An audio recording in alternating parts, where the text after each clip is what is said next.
Hello friends, எல்லோரும் எப்படி இருக்கீங்க? லாஸ்ட் சாட்டர்டே அண்ட் சண்டே பார்த்தீங்கன்னாக்கா 2 நாளும் வந்து நேச்சர்ஸ் கூட செம்ம ஜாலியாக வந்து என்ஜாய் பண்ணிட்டு வந்து இது பார்த்தீங்கன்னா சாட்டர்டே அன்றைக்கி எடுத்த வீடியோ. ஸோ பார்த்தீங்கன்னா எங்கள் வீட்டு செல்ல பிள்ளைக்கு வந்து இன்றைக்கி பார்த்தீங்கன்னா 11ஆவது நாள் வந்து தண்ணியை ஊற்ற போகிறாங்க. ஸோ அதுக்கு தான் வந்து கிளம்பி ஊருக்கு போயிட்டுருக்கேன் வேலூரில். ஸோ குழந்தைய பார்க்க போகிறது ரொம்ப எக்ஸைட்மெண்ட்டாக இருக்குது. ஏன்னா பிறந்தப்போ போய் பார்த்துட்டு வந்தது, அதோட வந்து 11 டேஸ் ஆகிடுச்சு. இப்போ எப்படி இருக்கார் அப்படின்னு பார்க்குறதுக்கு ரொம்ப ஆர்வமாக இருக்குது. ஸோ கிளம்பிட்டுருக்கேன்.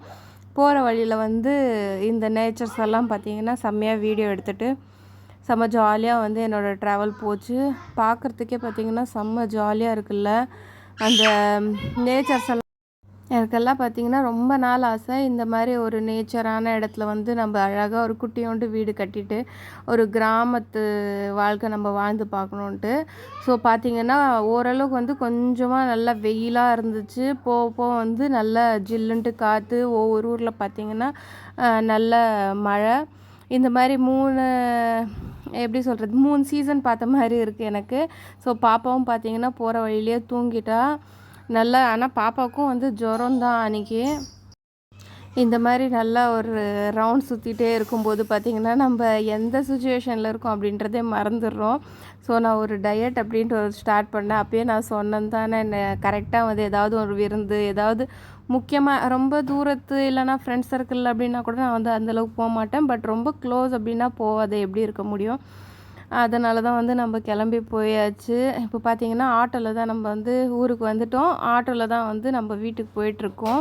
ஸோ ரொம்ப வருஷங்கமாக வந்து ஊருக்கு ரொம்ப வருஷம் கழித்து நான் வந்து ஆட்டோவில் போகிறேன். செம்ம ஜாலியாக இருக்குது. இப்போ பார்த்திங்கன்னா வர வழியில் வந்து ரிட்டர்ன் கிளம்பிட்டோம் அன்றைக்கி நைட்டே. வர வழியில் பார்த்திங்கன்னா இந்த கோட்டை செம்ம லைட்டிங்கெல்லாம் போட்டு செம்மையாக இருக்குது, பார்க்குறதுக்கே சூப்பராக இருந்துச்சு. ஆனால் போகிறப்போ பார்த்திங்கன்னா செம்ம ரஷ்ஷு, முகூர்த்த நாள் வேறையாம். ஸோ அதனால் செம்ம ரஷ்ஷு, வீடியோவே பிடிக்கவே முடியல பசங்களை வர வச்சுட்டு. பார்த்திங்கன்னா எந்தளவுக்கு செம்மையாக இருக்குது பாருங்களேன், அந்த லைட்டிங்ஸும் அதுவும் பார்க்குறதுக்கே 4 கண்ணு வேணும், அந்தளவுக்கு அழகாக இருக்குது. ஒரு நாளைக்கு ஃபுல்லாக போய் சுற்றி பார்க்கணுன்ட்டு நான் வந்து சின்னப்போ போயிருக்கேன், ஒரு 7 இயர்ஸ் 8 இயர்ஸ் அந்த மாதிரி. அந்தளவுக்கு வந்து கவனமே இல்லை, அது எந்த இடம் என்ன ஏது அப்படின்றது எனக்கு ஞாபகத்துக்கு கூட வர மாட்டேங்குது. இந்த வெளியே இருக்கிற கிரவுண்டில் தான் வந்து ரொம்ப நேரம் நாங்கள் உட்காந்து ஸ்பெண்ட் பண்ணுவோம். ஏன்னா அங்கே தான் வந்து இந்த ஐஸ்கிரீமு பலூன்ஸ் அதெல்லாம் விற்கும் அப்படின்ட்டு இங்கே தான் செம்மையாக என்ஜாய் பண்ணுவோம். உள்ளாரெல்லாம் அந்தளவுக்கு வந்து போனது கிடையாது. ஒரே ஒரு டைம் போயிருக்கேன். மேபி இன்னொரு தடவை போகணும் அப்படின்ட்டு ஆசை, இந்த மாதிரி கோட்டைங்களுக்கெல்லாம் போய் பார்க்கணுன்ட்டு. அதெல்லாம் நம்மளுக்கெல்லாம் அபூர்வம் தானே. அந்த காலத்து லைஃப் ஸ்டைல் எப்படி இருக்கும், கட்டிடங்கள்லாம் எப்படி இருக்கும் அப்படின்னு பார்க்குறது நம்மளுக்கு கொடுப்பனை இருக்கணும். ஸோ நம்ம ஜெனரேஷனில் இதெல்லாம் இருக்குது. ஸோ நம்மளால் போய் பார்க்க முடியல அப்படின்றப்போ தான் கொஞ்சம் கஷ்டமாக இருக்குது. மேபி இன்னொரு நாளைக்கு வந்து கண்டிப்பாக ஒரு நாள் டைம் எடுத்து போயிட்டு வர்ற மாதிரி தான் இருக்கும். ஸோ அப்படி போனேன்னா ஃபுல்லாக நான் சுற்றி பார்க்குறதெல்லாம் வந்து அந்த கோட்டை ஃபுல்லாக நான் உங்களுக்கு வந்து வீடியோவாக எடுத்து போடுறேன்.